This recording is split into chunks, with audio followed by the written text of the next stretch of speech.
Don't do bad things, guys. Simple rule of life. If it's bad, don't do. No lah. I mean, it's definitely not that simple lah, but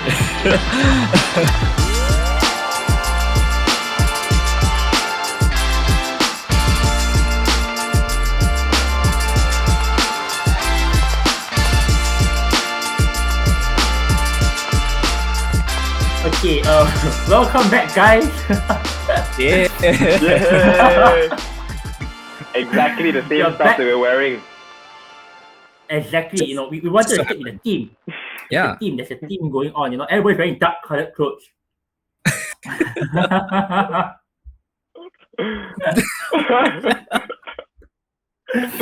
So I think we ended last week's episode or the previous episode, with a lot more questions. And I think we would like to actually dive deeper into those questions today, right? Yeah, some of the questions is like, what's your favorite vegetable? So if you're listening to this, if you're watching this on YouTube, right, just comment down below what's your favorite vegetable. Yeah. Malaysians should eat more vegetable, actually. But that's the topic on. Advocating for healthy food. Yeah, that's advocacy. Healthy eating.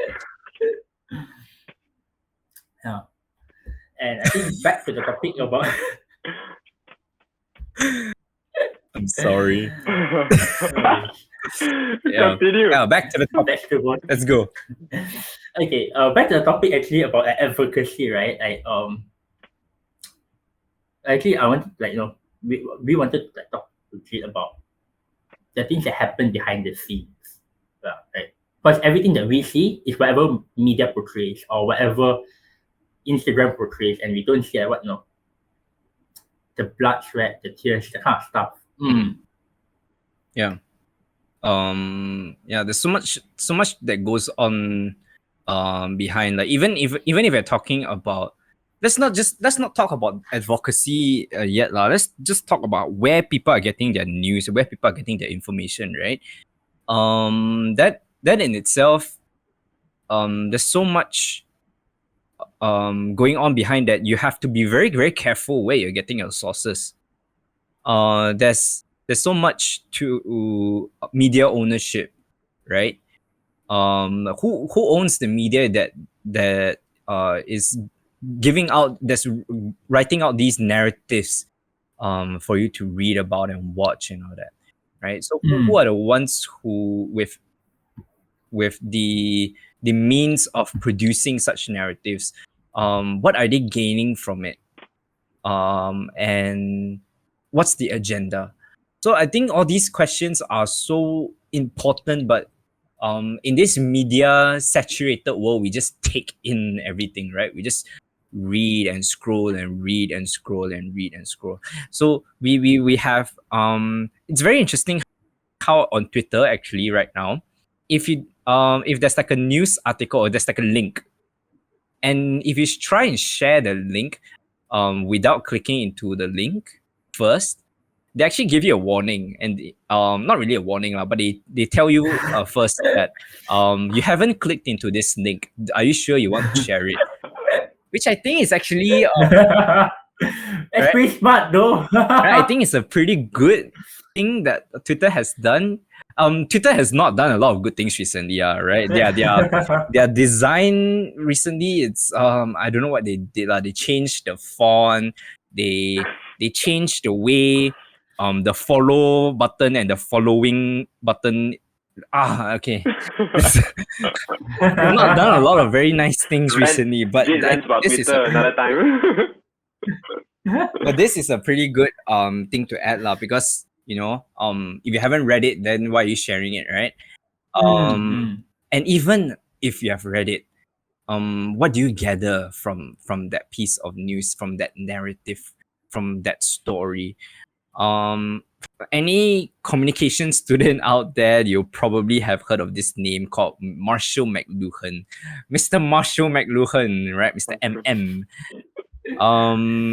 He is basically any communications major is basically your god lah, right? Should we get called? Because this all your lecturers would talk so much about him. But basically he said this saying that's so it's a saying that was way before the advent of the internet and social media, but it's still it's so prevalent, it's so important today, because what he said was what the media. No. You cut off there. Oh, sorry, I think I was lagging. All right. No worries. Okay, we Okay, rewind maybe- back to Marshall McLuhan. Okay. All right. Okay. Okay. So I think when for communication students lah, so this name is like really your lecturers will probably call him like, it's probably your lecturer's god lah, right? Mr. Marshall McLuhan, Mr. M squared, right? He has this saying that's really, really famous. It's his axiom. It's that the medium is the message. And what does he mean by that? It's basically that when you look at the way that the story is being delivered to you, or who is producing these stories, there's so much to learn from that over the story itself, right? So if you have a story about the de-gazettement of the Kuala Langat North Forest Reserve, for example, and it's written by a particular news site, Marshall McLuhan's argument is that the article itself is not as important. Who is writing the article? That's more important. Who is funding the article? That's more important, right? Because from there, because that's the medium. They and also like, where are they releasing this article? That's also more important, because the medium itself tells more. So, for example, if this article is shared primarily, let's say, in Facebook, does this news site have a particular audience that they want to reach that's more prevalent in Facebook than on Twitter? Right? It could be a certain community, or it could be a certain group of stakeholders. So whatever's the case, that actually tells you more about the agenda of the storytelling, of the narrative, than the article itself. Because if you read the article, of course, it's going to have like this stance.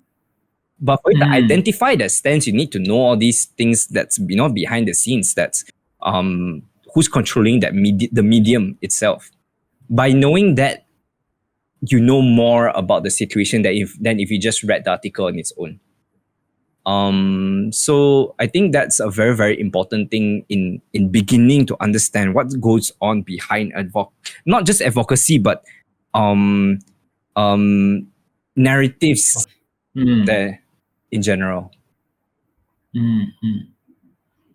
I think Sean was really talking about, like, in America with sales, right? Sean, you talk about that. America.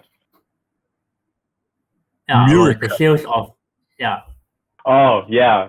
It was actually this video that I watched, like one of the random videos. I don't really follow this guy, but he's like this comic that like he creates these videos that are very non-PC, like and one of the videos that he created was you can easily take footage, right, that like of a riot or something, and then change the title of the riot, or like, for example, back then there were people fighting against the police because of police brutality, and like one of the things he was saying was the title for this video can be "The Police Stand Firm Against Those That Are Opposing them," right? And then on the other side you can say, these because in the video, right, they were like black people that were fighting against the police. So then the other video was saying, this video clearly shows it's the same video, like, this clearly shows that, black people are bad, and like they're doing this stuff and all that kind of thing.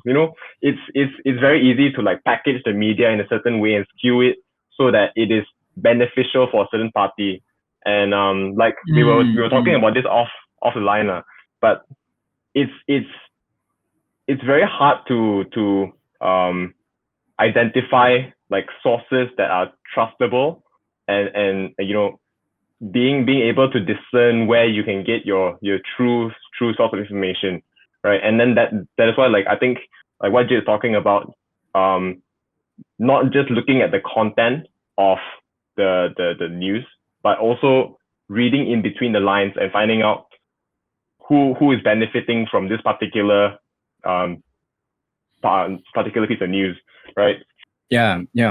And I feel like it's actually very, very scary, the amount of power that media plays in just being able to sway people's opinions, and these are the kinds of things that actually cause like, have you guys heard about this like QAnon thing in America? Yeah, where like QAnon, like I am surprised that these kind of things happen in the world, like.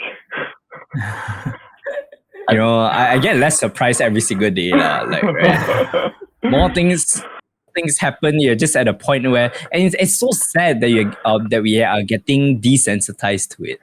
It's like the injustices that are happening is just another day. But I think we have to reach a point where we are like, we cannot allow ourselves to be desensitized, because once we get desensitized, it starts becoming the norm. It starts becoming something that we can ignore on a day-to-day basis, right? It starts to become a point where we be like, what to do? It's like that lah. Then what can we do about it? Correct lah. That happens every week anyway. We cannot allow that to happen, because once that happens, we stop caring, we stop fighting for it, and we stop trying to make change happen. Do you see it as a? I mean, in the future, do you see it to become a norm where people start to, read between the lines and like find out more about the news sources that they read, or will this forever be something that is, only done by the niche as opposed to the masses? Like, most people don't spend time like cross-referencing different news articles and all that, and it's a bit time consuming as well. So what do you think? It's definitely, I cannot say for sure lah. It's going to be so difficult. Which is why, right? When you think about it, the responsibility shouldn't be on the public to need to decide whether this news source is truthful or not, is credible or not. We shouldn't need to have this responsibility. The responsibility should be held by the people with the means to produce these news articles and these stories, right? We are not supposed to how do I put it? Like, we're not supposed to be the ones policing it instead. Why should we be the ones who are arguing over whether this article is accurate or not, when it should be accurate in the first place? Yeah. Which is why a big part of looking at whether or not we're going to arrive at a point where people are going to be more critical about the news. I mean, yes, that is something that we're trying to educate more people about, in terms of even like media literacy, political literacy. I think that's something that even organizations like Undi 18, they're trying to do. But when we do that, at the same time, we must also do things like advocating for the media's like major media companies to be free from political influence. right? To be free from political influence, or maybe like these should be companies that shouldn't be owned by anyone in power. Those kinds of things. So once we're able to get that settled, then it's not like a foolproof way, but we'll definitely see a little more accountability in terms of the news. I'm not saying that it will definitely solve the problem, but then it will make it a little bit easier for the rest of us lah, so that we don't really need to cross-check so hard. We don't really need to mistrust the media so much. But I don't foresee that really happening. Right? It's something that we have to continuously fight for, but I don't see the people letting go of the media in that way. In some way there's going to be a power play that involves the media, and we just have to be more alert to not be caught up by it. Yeah, but I still stand on that lah. We are not the ones who should be responsible to do all these things, but we have, I love that. and that's a problem. Right? Same thing, like, I want to get to this. It seems like how it seems to be our responsibility to not use plastic straws, right? They keep telling us to use paper straws and bamboo straws or what, and telling us that if you use the plastic straws you're killing the turtles. I mean, not wrong. It's definitely less harmful to use the paper straws. I mean, okay, it also depends on where the paper is coming from lah, whether it's like coming from sustainable sources. But using plastic, yeah, I get it. Using plastic straws is bad. But who's the real villains here? Like, why are we the ones being held responsible to do these things, like not use plastic straws, to remove to not use single-use plastics and all that, when the actual culprits are big corporations who are like taking advantage of the ecosystem. They are creating much more waste than any one of us are creating. So why again, why is the responsibility like put on us as individuals, as people who aren't even owning the means of production, but the people in power are the ones responsible, and we are the ones punished for it? I think that's why we are fighting for so many of these things, because we are punished for things that we are not responsible for. It's always about like shifting the blame, right? It's like if the companies can get away with it and push all the blame to consumers, like consumers are not making the right decisions or like you're not choosing sustainable stuff, you're not using reusable stuff, then because of that, then you are actually the problem. But then when you look at the statistics behind it, like I think, have you guys seen like the Netflix documentary Seaspiracy? That's a cow one, right? There's also a cowspiracy, but I think Seaspiracy is the newer one. I mean, like, yeah, you have to take it with a grain of salt as well, because sorry, what was that? I hate the name because it could be conspiracy. Yeah, what the heck? Yeah. But then again, right? Like they made cowspiracy at the start, ma. So you have to have some sort of theme going on, right? It's like cowspiracy, seaspiracy. But anyway, yeah, like Seaspiracy, right? They were talking about how actually the plastic straws, right? We don't, even if everybody the plastic straws only like what's it called? It's not a big part of it, right? Very big thing lah. Like the more important thing is actually like people using like those large trawls that like scrape the ocean bed and like they destroy all the coral reefs, and that's the one that actually kills a lot of turtles because they don't have any more like space to live, right? They're killing their homes, and like and not only that, they're like making all of these ocean reefs like drained of any kind of nutrients that they actually need. So it's like I guess at taking everything at like face value, like, oh, okay, I'm using paper straws, so I'm like having or like helping the environment. I feel like we have to look beyond that and see what's actually contributing to the waste and what's contributing to the damage.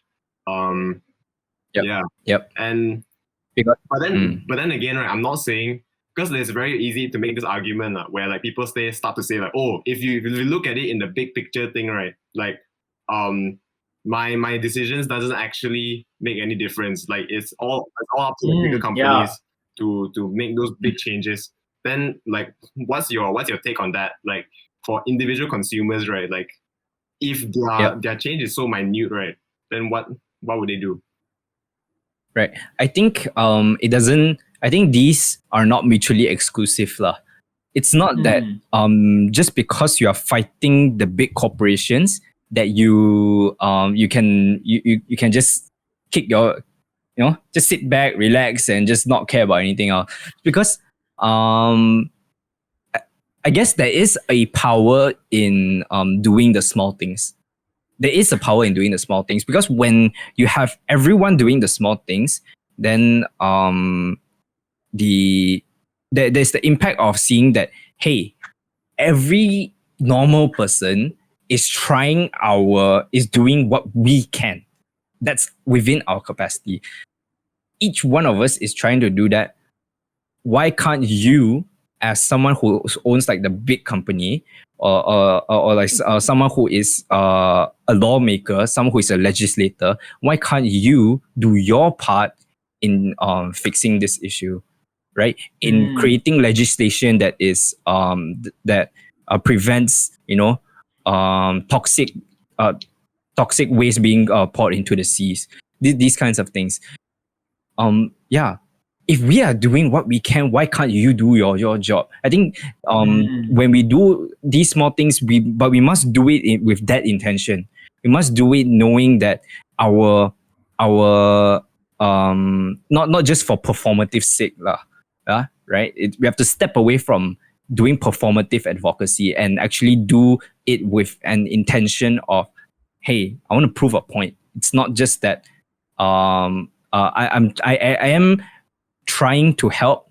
I am doing it to try and help, but at the same time, it's not mutually exclusive lah. It's not that just because I'm trying to help, that means what I'm doing doesn't hold any weight, or that the government is the only culprit, that kind of thing, right? So, like I said in the previous podcast, we are not one-dimensional creatures. We can do all of it, right? So if you like to use paper straws, I hate using paper straws. I rather just straight drink from the cup. Because it's so who likes paper straws? Yeah. But okay, yes. No, go ahead. Yeah. No, I think I could echo what both of you said, right? There's this quote that I read, and it's again it's more about like recycling and the environment. But I feel it falls very beautifully in almost anything that we do, and it goes like something like we do not need one person to do recycling perfectly. We need 100,000 people doing recycling imperfectly. I think it's working together as a community instead of thinking of it as I am one person, I'm going to champion for this and I'm going to fight the war by myself. Yeah, I mean, you cannot fight this on yourself. Advocacy will never work on your own. Like, you can make a statement, you can make a powerful statement, you can make a statement that lasts through like tens and like decades, but you want to do something real, do it with people. You cannot do it on your own. Like I'm not even coming from a place of I have done something great. I'm not even coming from that place. I'm just coming from logically speaking lah, any great endeavor, you need people on board. You need you have this ideal. Your ideology is that you want you want to bring change. You want all races in Malaysia to live harmoniously, maybe, right? You need people to agree with you, and you need people to champion it with you. Yeah, definitely. I think that's a no-brainer. You actually, yeah. If you're going alone, I don't think you ever going alone unless like your cause is something that is bad lah. Then you probably go in. Actually, not even that. There are probably some people out there who's gonna be on your side if you do something, you want something bad also. But don't do bad things, guys. Simple rule of life: if it's bad, don't do. No lah. I mean, it's definitely not that simple lah. But Then we got a discussion about morality and what's right and what's wrong. what's right, what's wrong. But I think that According to Aristotle, yeah, but I mean, like talking about that, I think about the behind the scenes lah, right? Like other than finding like the sources and cross-checking and spending the time to actually find out the truth, right? I think like working as a team, like what is the core of it? Core of it is it's your ideals. Your like what I was saying just now, that if any one of you don't really believe in it, then number one, there's no point. And number two, you won't get far. You reach a point where like one of y'all is wants to do something more radical, and then the other one doesn't really believe in it to a point where, I'm gonna agree with doing something radical, right? For example, let's just say the Lawan protest, right? Let's say you are with your group of friends and you're thinking to yourself, I really believe in our freedom of expression, and I want to go down to the streets and take my place and fight for it. And your group of friends also believe in this, the same thing, right? They're like, yeah, we believe in the same thing. But then like someone also one of, and then you actually form like maybe you start an Instagram page that posts updates about this, or that shares other people's posts about Lawan, right? So you have this team, but one of y'all actually don't really believe in it so much. You're just thinking like, maybe yeah lah, I think it's that lah, it's bad. Like, the government is doing something bad, so share lor, this kind of thing lor. But then when the protest actually happens, and then everyone was like, hey, yeah, we should actually go down. Then one of your friends go like, I don't actually believe in it so much that I want to go and do something like that, like do something that's a little more radical. So then it's okay lah, never mind lah. Then your group was like sort of, there's no synergy anymore. I'm not talking about people who aren't or who cannot go and protest due to various reasons, right? I'm just talking about if you want to have a group that advocates for something, that group needs to share that common passion for that whatever cause that you're talking about. Because if you don't share a similar level of passion, then you're not going to agree on where to go next for your cause. So you need to find similar-minded people in terms of that behind the scenes, if you're talking about that, I guess. But I think people also need to know more about how much work goes behind these things, right? Because even when I manage my Instagram page, it's a very minor advocacy project. It's not like we're actually we might in someday, I hope someday we actually do things like raising money and doing community outreach. right? I hope someday we reach a capacity where we're able to do that. But right now we are focusing on like things like education, in Instagram education. But even that alone, there's so much research going on behind there. There's so much thinking about how do we word things in these posts so that people can understand, so that people can get the message, so that we don't showcase a bias on our side, because it's very, very easy to put in our bias in these stories that we're writing, because we're taking the role of the media creators. When social media came about, the role of creator no longer just belonged to the mainstream media companies, but to all of us. We all had that agency. We all have that power.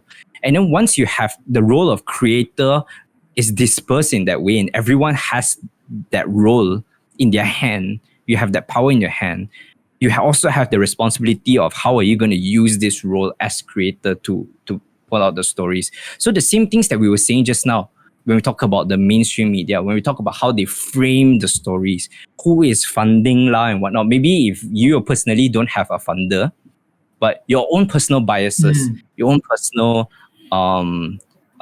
prejudices, right? You have to be very, very careful in terms of when you put out the stories. But definitely, if you're doing advocacy, your story is definitely going to be skewed to the what you're advocating for lah. That's a given lah. Talking about in terms of when you phrase your stories, whether you come from a place of privilege, whether you come from a place of like if you're talking about poverty and you are someone who isn't who didn't come from that background, maybe you wouldn't understand it that much, and maybe that's why you need to do even more research. You need to talk to people who came from that background for you to get that kind of story, so that you don't put out things that are insincere. So so much that goes on behind this kind of advocacy, even in the simplest level, like how I'm doing it. I think people need to really understand it a little more lah, so that you don't just see what people are doing and just talk crap about them. Don't see advocacy out there and just go like, why aren't they doing more? Do you know what's going on? How they're trying to do it? What kind of obstacles they're facing? So yeah, I think that's one of the things that people should take care of when they see advocacy out there. I think it's very true that sometimes we think that these people are like superhuman and like we expect like a million and one things from them, and when they don't even have the power to do that, right? And like there's no in my opinion, there's almost no personal benefit, because I think that also like brings transition to like the next part, where the kind of barriers and the kind of consequences that people face. I think one of the biggest one that I saw was Rifaya, right? And I was like looking to Jit about it. I mean, before the podcast. And I was like, when I first read it, I was like, holy shit! Like her whole future, right, is like in the balance just because of what she has done. And I think for those of you who do not know, what happened was she couldn't even get into public use. She couldn't find sponsorship because of because people thought of her as not like it wasn't worth sponsoring her in that sense. Jit, you want to? Yeah. And I think what's important for the rest of us to know is that Rifai is just one of many. Right? There's so many students out there who can't get into public uni just because they have been vocal about certain things. And she represents like so many of them, and we have so many of these kind of icons, right? So many people who can't do a lot of things just because they are a certain race, a certain skin color, a certain community, just because they've done certain things, then they don't have the same liberties as the rest of us. The kind of, or even when you start doing advocacy and you have to go to the police station so much, right? So like just even at the time of recording today, there were 7 activists who were called to IPT Dang Wangi under the Sedition Act. The Sedition Act, which is a law that was introduced when 1948. Right, it's a law that's even older than Malaysia, and it was enacted by the British because back then they wanted to contain the communist insurgents. It's older than Malaysia, but the same law is still being used to persecute activists out there. And if you are doing like advocacy work and you're facing so many barriers, I think for a lot of them, the only comfort there really is that there are people supporting lah. There are people in solidarity. That's why solidarity is also so important, right? Every time you see someone being called to the police station for questioning, someone being charged, someone being arrested for voicing out, you always see a lot of people in solidarity with them, because when you're in solidarity, your voice has a certain power. You start to see that the rest of Malaysia is able to see this person's work matters so much that others are willing to put themselves out there to say that we support this person.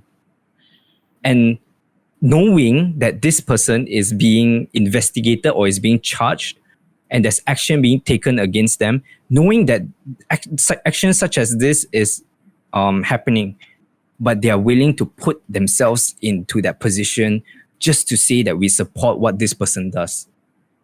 And that makes a statement. And that's why our solidarity is also very, very important. Yeah. So when talking about the barriers that people doing advocacy face, I myself am I don't consider myself as someone who is really like an activist or anything, but I'm just passionate about these things. I'm just trying to do my part. But if you as I guess this is a question we need to ask ourselves lah. If you as a citizen of Malaysia is promised the freedom of speech and freedom of expression in our constitution, and we are simultaneously denied that right with additional clauses and additional laws, do we really have that freedom of expression and freedom of speech? If you can in one breath, like maybe like as a police officer or whatnot, or like as like a legislator, in one breath you can say that you have the freedom of speech and freedom of expression, and in that same breath say that you are charged under the Sedition Act. Something just that just goes to show how messed up it is lah. How our voice really isn't. They don't respect our voice. Right? We have a voice. Do they respect it? That's why you need to fight lah. Right? Yeah, it's very, very depressing. Yeah, but it's also inspirational. It's twofold. Like I was saying in the first in the previous podcast also, because when we see all this happening, when we also see the solidarity, and we also see how everyone is standing up with you, and when we see the people standing next to you and shouting with you, risking their lives even, or like risking their jobs, and whatnot with you, there is a sense that of hope. There's a sense that while we have we are all moving together towards that same goal, and there's more and more of us, and that gives me comfort, that gives me hope. Yeah. It's very true. That is, I think it's such a recurring theme, right? About how that is depressing and yet so comforting and so inspirational. And yeah, I mean, for those of us, I think that that's for people who are on the front lines. But what about those of us who are on the sidelines? Because I remember when Jit got was in prison, just came from prison, and I was texting him. I told him that I can only do my part, and I'm like, I think thinking about it now, I'm like, this guy just came out from prison, and like I'm on the sidelines, like, texting him, and I just posting, and I just felt like, you know what I'm saying? But I think like again, we have covered it previously, right? That you're doing what you can in your capacity. Yeah. But Okay. First of all, I didn't come out from prison, lah. I mean, I came out from the police station. Prison will be a whole different level. Okay. That's like, that's even more. That's even worse. But yeah, I think we also cannot look down on the work that people are doing, even in terms of sharing. Sharing is powerful. It's very powerful. I think there was the situation where someone, if you go and read the news, there was an activist, a young activist who was detained overnight, right? And there was a outpour of support, of hashtags, and there was sharing, and there was pressure. When you do that, there's pressure, and ultimately she was released, like in the middle of the night.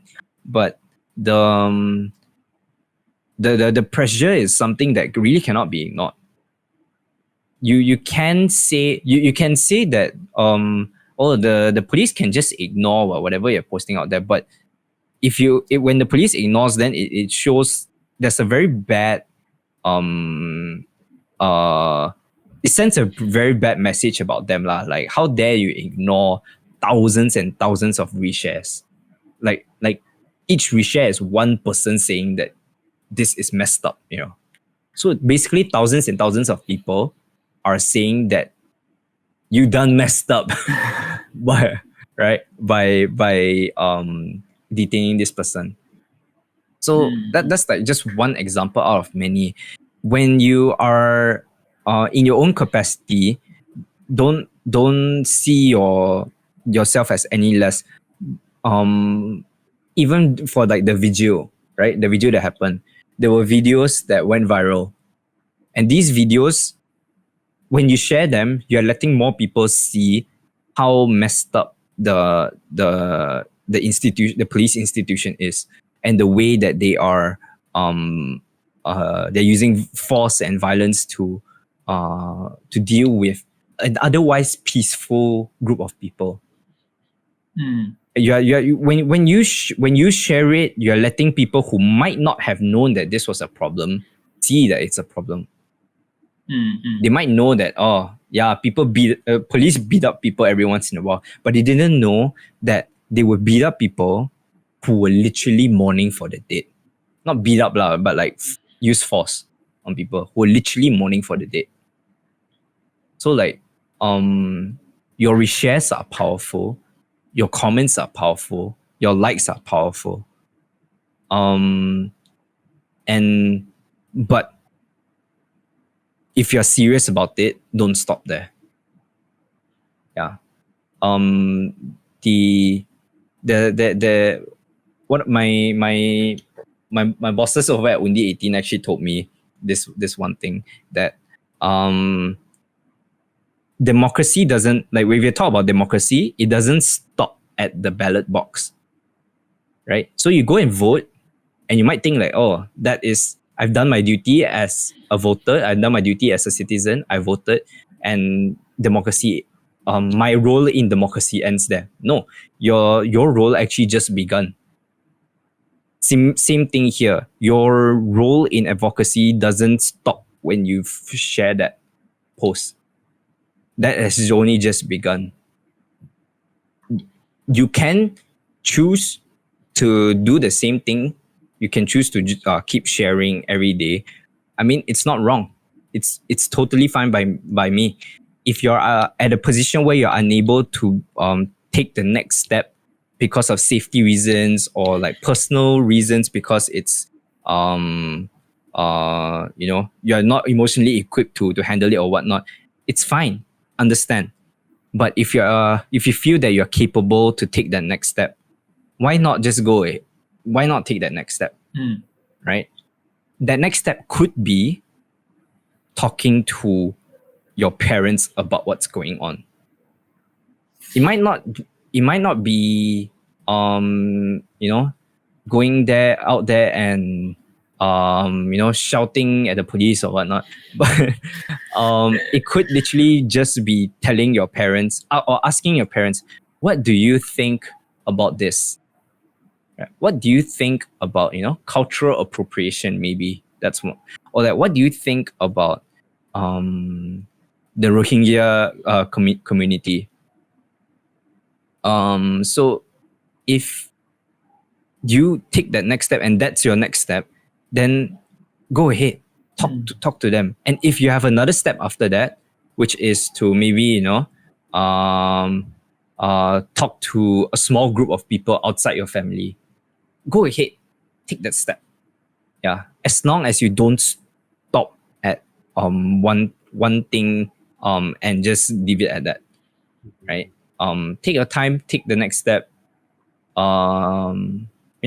Where don't be afraid lah. I feel like it's very important for us to remember that we shouldn't like just keep quiet and like I think I say this so many times, like especially in our Asian culture, we always are told to be like silent and like just follow instructions and just do what you've been told, right? And then don't speak up. And I remember like this is not calling out my parents in any way lah.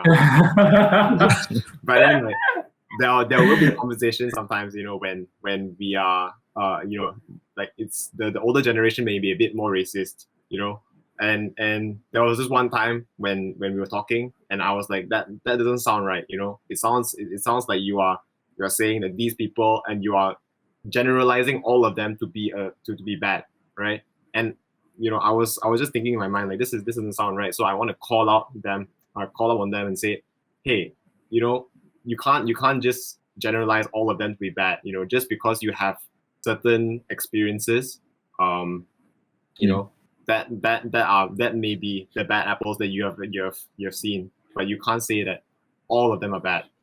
And being able to speak up and not just so like what Jit said, like the one step above like sharing and like liking and all that is to do these kinds of things, like, because I think for most of us, or I would say myself lah, I've always viewed advocacy as like you either do nothing or you protest, and like there's a big range, big spectrum, and there are a lot of things in between that you can actually do.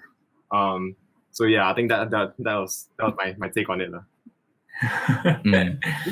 I think something that really like what Sean was talking about, right? And for me, when I was preparing the materials, right, and I was like thinking about it, I was like thinking, okay, how do we encourage people to get into advocacy? And I was thinking of it more of like going out for protests, like the big things, right? How do you apply to things like solidarity or like undi 18+, that kind of stuff, like, and I forget that it's not there, It's not like I want to become an accountant and you go and you work for like the Big Four. It doesn't. The jump isn't like that. You get good at math. You go ECAA. You get good. You do the small things, and if you feel called, it can be called because of the community that you love, or a job, or some spiritual calling, that kind of stuff. Any calling at all, I think then you go into this bigger pictures. But I think the essential idea is that you don't have to be there to start. You just have to start from where you are. Yeah, definitely. It's a journey lah. It's always a journey lah. But also, I think some form of encouragement also is that if you're on the fence, thinking of maybe like you're on the fence for to join like a rally or a session where you speak out about things. I think an encouragement is that Malaysia is actually we're not historically docile. We're not historically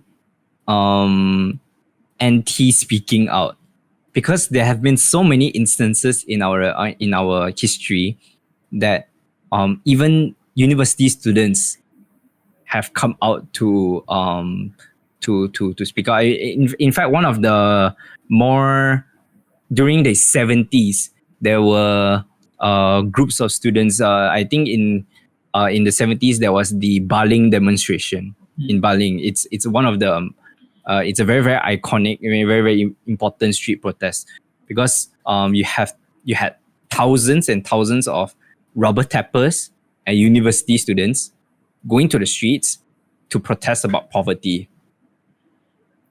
It was where I think Anwar Ibrahim was like was actually part of it. He was a student activist back then. And it was huge. There were like more than 20,000 people, I think. You can fact check me on this, but I think that's the number. And back then the student unions were all very, very active. University Malaya, they were very, very active in terms of voicing out. So I think if that's my encouragement to all of y'all, is that just because of your age, or just because of your background, I think that shouldn't stop you if you have the heart for it lah. Yeah, that really shouldn't stop you. Do what you think is right. And if what you think is right is taking drugs, then no lah. But but do what you think is right. That it's something that people can actually the community is there to actually fight with you for lah. No point. I mean, okay, I don't want to say this, but I don't want to make it sound like your like private protest, like your individual protest wouldn't matter. But it can make a statement that is powerful. There is power in that, but it's always also very good to have that group of people. I think we were talking about that earlier on. So yeah, don't let that stop you. Students in the 70s have done it. You can do it too. That should be the tagline. I think Students in the 70s have done it. You can do it too. I really do think so though. Like if they are capable, if they have that passion and that drive, right? Why can't we? Yeah. And we have all the tools right now. We are even more well equipped. We are even more well equipped than they were. Yeah. We were not just equipped with the tools in itself, the social media and whatnot, and ways of communicating. Back then when they wanted to protest, they had to literally meet in person to plan. Or what are they going to do? Like smoke signal, right? Circle. But no lah. But they needed to actually meet up to plan, or write letters to plan But right now, what we can do is WhatsApp group, Telegram group, right? And we can start to create. It's not just protest lah. Not everything about advocacy is protest ma. But we are talking about maybe setting up like a small group of people to advocate for forest conservation. Yeah, forest conservation. You have that group of people. You can easily create Discord server, WhatsApp group, start this conversation going. Start thinking about what you can do. Yeah, we have all the tools, but it's not just that. We have another thing. We have the knowledge of people in our past, what they have done before, what has worked, what hasn't worked. We have so many things at our disposal, right? And this is the best time to start. I think this is like the most overused term, but the best time to start was yesterday. The second best time is today. I think cliches are there for a reason, and cliches are real. So I don't think there's anything wrong with that. Yeah. And if those of you are asking, has there been changes because of these movements? I would say it is very timely because recently, right, in the High Court of Kuching, Undi 18 has been, has been asked to be implemented Yep. They have to implement it. The government, the Sarawak government has to implement it. I think by December, I think, if I'm not wrong. Yeah. So who says it doesn't work? Who says advocacy doesn't work? Right? This is actual change happening. Right? And hopefully the same thing happens for the rest of Malaysia lah. On a federal level. Right? And once that happens, millions of youth will be enfranchised, and you get a chance to participate in democracy in that sense. And I think that's super inspiring, super powerful. Right? If your journey in understanding politics hasn't started yet, that's like perfect place to start lah. I think in that, with that, right, I think do you guys have any other take-home messages for our listeners? Take-home message. I think you're already home if you're listening to this, probably. Oh, we hope you're home. Yes, that's it. We hope you're home. Stay home. Yeah. I think it's also has to do with just we doing all this advocacy stuff, right? There may not be instant change. I mean, it's great that the stuff in Kuching, in the 18 and all that is happening. We need to, it might be that you advocate for it and then there's no change immediately, but then I'm sure Jake can agree with me as well. It's doing these things for the future generations, and making sure that there's a future for the next people coming along in Malaysia. And I think that's the beauty of it, right? Where we sacrifice our time and our effort and energy to create a better future. And I love that about Malaysians. Yeah, man. That's such an important thing. There was a period of time where I had this crisis, internal crisis. It's not really existential. It's more when I was looking around and seeing how messed up everything is and how much work needs to be done in Malaysia. I actually had this moment. I was thinking, wow, there's going to be there are so many things that I will not see change for. I'll probably not see change for until after I'm dead. Right? And that realization sank in, and I was like, wow. That would mean that probably I wouldn't see anything there wouldn't be something for me to look at and go like, hey, I did that.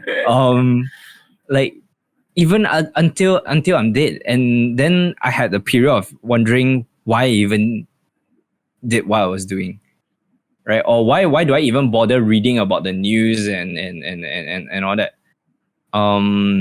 But then I came out of that realization, understanding that the same thing that what Sean was saying, it's not just for you. You're not doing this for yourself, right? Maybe you started off doing it for yourself, maybe, but you're doing it for the people around you. When you say I love Malaysia, I don't say it's not that I love that land, right? That piece of that tanah, you know. It's because I love the people. And I love my family and friends who are around there, and I love the people around there. I love, if you have children, you love your children, and that's why you want the Malaysia to be a better place, because you want it to be a better place for them. And I guess that's the core of advocacy, really. And it's not just, and even if it's not about Malaysia, even if it's things like climate change, because that's not a Malaysia specific thing, it's like rest of the world, everyone faces the consequences. It's not just really about Malaysia in that sense, but we love people, and you want people to have a better earth to live in. So that's why you fight for these things, and I think that's where your heart should be in advocacy. So final words: take it step by step. It may be a difficult road, but take it step by step. You'll have people around you in solidarity with you, and keep fighting. Beautiful. And I guess that's all from us, and we'll catch you in the next episode of The One Thing. Yeah. Goodbye.